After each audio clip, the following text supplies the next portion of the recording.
Moonglade feeling the Dream, but I just see Dream is incredible at drops in this matchup, and a lot of his career was actually like made off of this in Wings of Liberty. Like he was actually insanely good at drops in this matchup. Yeah.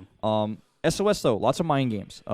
Very tricky. You're not going to be playing a straight up TVP against this guy. Like he might hallucinate some immortals and attack and make it look like he's going to do a gateway attack while he's taking a third base. The map is Sejong as well, which I feel like proxies do well on. So we could see some proxy Stargate play, for example. This is going to be a cool matchup because Widowmine drops are like the build on this map right now, and I want to see how SOS handles that.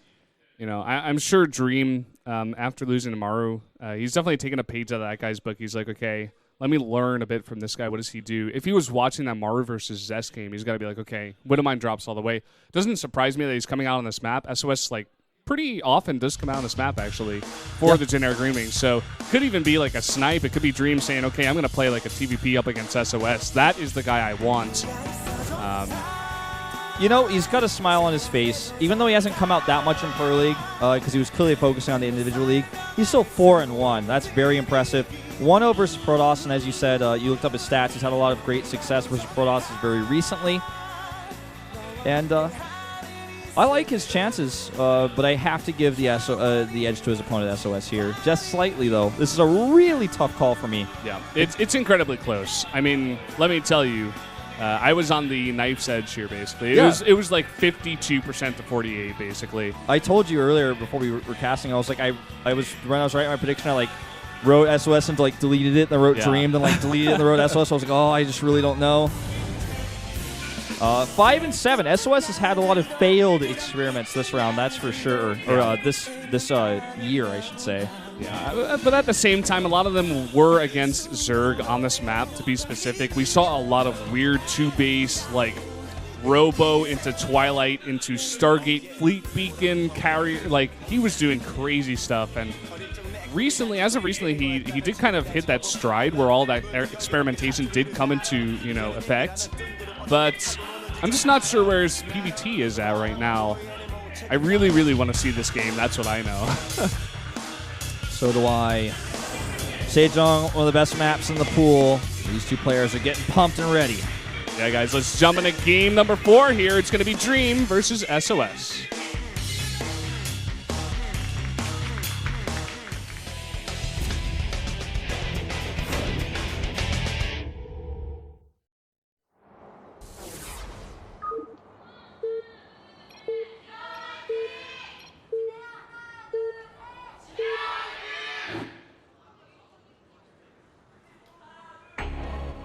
Down here in the bottom right, in the orange for SK Telecom T1, he is Dream. And up to the top left in green, the generic Green Wings, it's SOS, $$, IEM's world champion of last year, big 100K check, all or nothing. I love that tournament, by the way. I don't feel like there could ever be a tournament quite like that again, but at that time, a one-time thing. So sick. Yeah. I love it. It's like it's a very fresh idea. Just kind of like when it's not like a fresh idea. I mean, I'm sure this has existed for like thousands of years, but I mean, like we haven't really seen it here in esports for a while. So I'm just happy that kind of thing did go down. It's the best for like the spectators. Of course, players aren't always as happy about that that sort of tournament. Of course. I mean, just think about Hero. That guy must have been so sad. 10 gate, feeling Stargate. Yeah, would not be surprised. I mean, that's kind of the build. We even saw it yesterday. Yeah. In PvP, I believe, though, out of Hero or maybe it was Hero. Yeah, Hero against San on this map. It's up to Dream really to go for the scout, though. He's got to get over to that base. He's got to identify how many pylons are there. Looks like he is going to go for Reapers. Another very strong build on this map. So as long as he's meticulous with the scouting, he goes in there. He doesn't see the right amount of pylons. Maybe send out an SCV. Try to identify where that Stargate is. I mean, we're not exactly sure if it's definitely going to be a Stargate, but it's looking that way. Let's wait and see how this build turns out. Yeah. Well, I was kind of feeling like, I mean, Stargate was something I mentioned as a strat SOS might do from the beginning, and then I was like starting to think maybe he's going to do a Phoenix build, because we've seen Phoenixes used sometimes on this map to stop Widowmine drops and things like this, but let's just wait and see exactly how this one turns out, because even though the things we've described are of the most likely, we do sometimes see players like go 10 gate into something else weird. So this Reaper, though, is the best possible opening against this. Just simply going to be able to scout everything. Yeah. Do you see one of the pylons there on the edge? Could just be, you know, Stargate in the low ground. The one thing about this is that he hasn't taken a second gas, and if he does go for Stargate, he's not really going to have anything else. So looks like it's not going to be Stargate. He's going to actually rush out a Mothership Core and a Zealot, possibly. Yeah. Well, actually, it's just going to be a fast Mothership Core. All right. Yeah, so it's like a really rushed Mothership Core, which is great for scouting. Good for scouting. You shut down this SCV, like, for sure.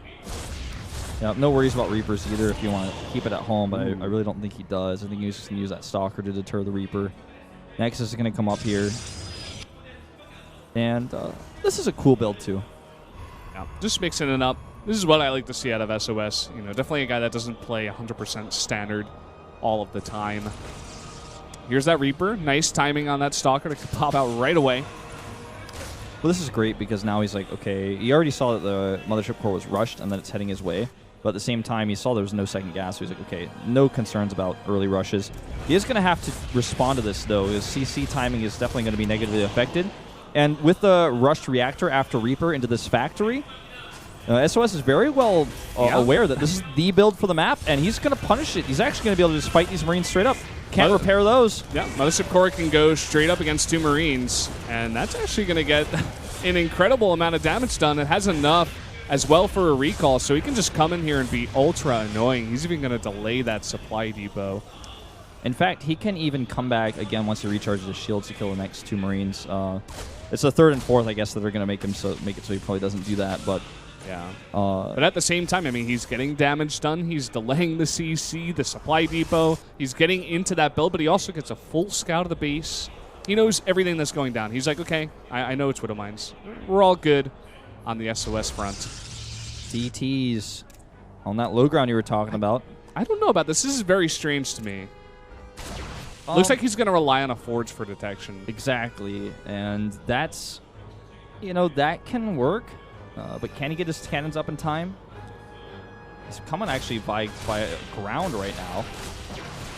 Oh, and he killed the probe, which means that he can't get a forward warp-in point for those DTs as easily. He's going to have to send a second one, which actually may then in turn run into this army. I don't know how well this is actually going to work out.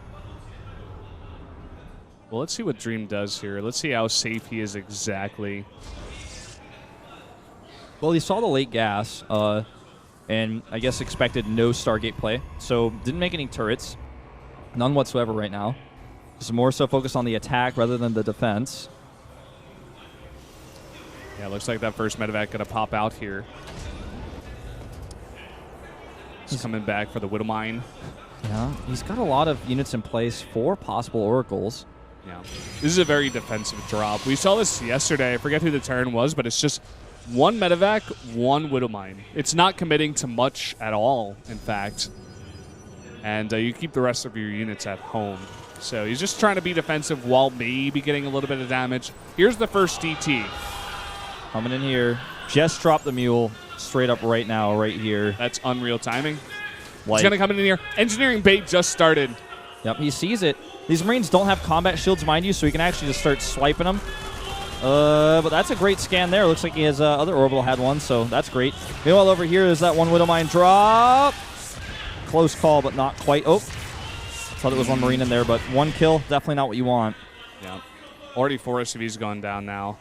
You know, he had 1 scan, but that's just 1 scan. Another DT able to come in here, do even more damage. Going up to 7 SCVs, 8 SCVs, 9. This is just too much damage already. This turret's not finishing, no way. Cancels immediately. Oh my God. Gonna kill the last SCV over here. No mining in the main base. Second as DT comes in here is gonna stop that turret. And this is just already too much damage done. It's got enough for a scan soon. 4 seconds.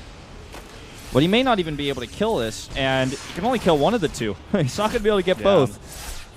Some really great DT play out of SOS. Reactor gonna be killed here. No add-ons for any of those buildings. DT even doing damage as it goes down. SOS really just doesn't follow the rules, man. He just likes to do his own thing. Is he even going to get this? Nope. Not without another scan, which I do not believe he has. Amidst the little clapping there in the crowd. This turret's about to finish. Get another Marine or two without combat shields. Ooh, just barely in the vision range there. He's got a Warp Prism, though, so this isn't over yet. Yeah, this doesn't end yet.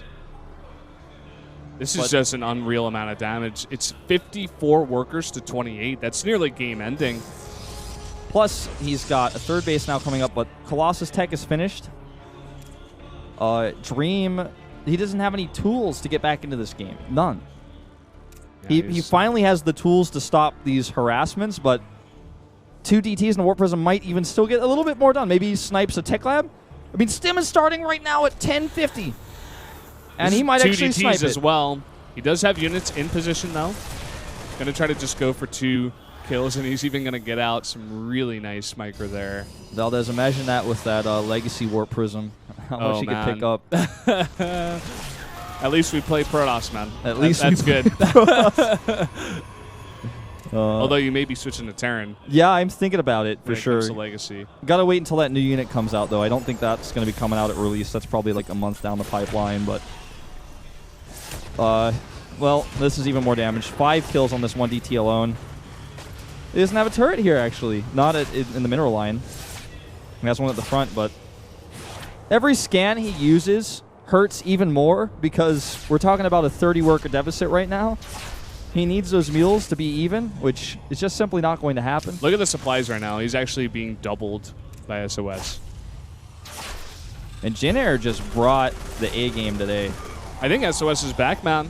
This guy is just, you know, like we said, that experimentation. It's kind of like, it's like one of those really experimentational, like weird style Protoss like Liquid Hero, especially against Zerg. But he's like bringing it into all matchups, and he's just like shutting everything down and getting a lot of wins these days. He doesn't play by the rules, and that's actually what's so scary about an opponent like this.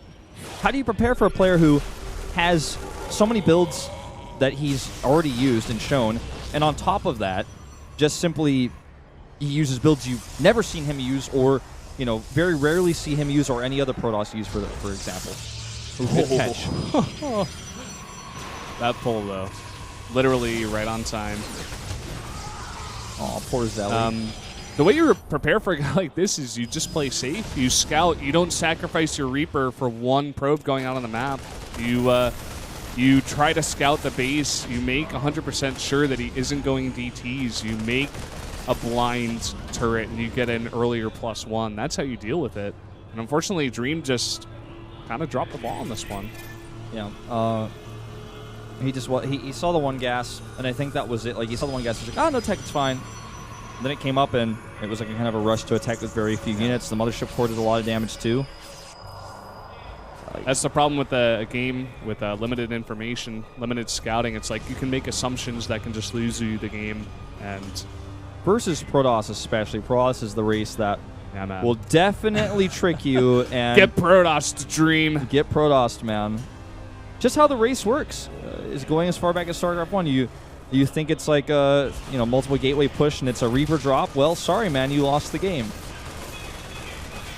Scouting is so important. That Warp Prism is dead. Finally, he can rest easy on that one, but he might be RIP resting in a second, man. Yeah, look at this. I don't even know what he has in terms of units. He has 2 Marauders and 19 Marines. 1 Viking. He's going up against a 156 Protoss army. 4 Colossi. That has 4 Colossi. This is about to end. This is going to be disgusting, guys. Please cover your eyes. If you have any children with you, cover their eyes as well. You don't want to see this. Yeah, well, even DTs continue to do damage at 15 minutes. You know something has gone wrong. No. Well, this is going to be it. Parental advisory recommended. Ugh. 70 supply lead. Guardian Shield goes up. The upgrades are gnarly. Oh. Force Field just for good measure. GG. GG. SOS is done it. 3-1 victory for Jin Air. You know, Jin Air today came in with a brand new plane. They had Maru on it. They had, a tons of fans in the studio as well, preparing, getting hyped for this as well. A huge amount of support for them. And it was just a very, very clearly Like they were in the right mindset. They prepared well. And despite SKT's sick lineup, I mean, let's list these players up again. Innovation, Dark, Sue, and Dream. They just did great. They did great builds. They did great play. I feel like the matchups today definitely did favor Jin-Air, and that's one thing I will say. Maybe not that Sue versus Symbol one, but I don't know. Maybe throw even Sue against Maru. Try to throw in a funky build. Maybe try to catch Maru being greedy or something in a ZVT. Maybe would have worked out a bit better. And maybe, grab a win for Innovation there against Symbol or something like that. But the way the lineups looked today, it looked like it could have been close, but did favor Jin-Air a bit. And you see that reflected in the win. And that's a decent win. They needed, some points there, some indicator points. They were at +2. Now they're at +4 with a 3-1 victory today. Yep, and they will pass SKT in this very, very tense top 4 because MVP and Prime are like so or not MVP, StarTale-yoe and Prime are so far down there.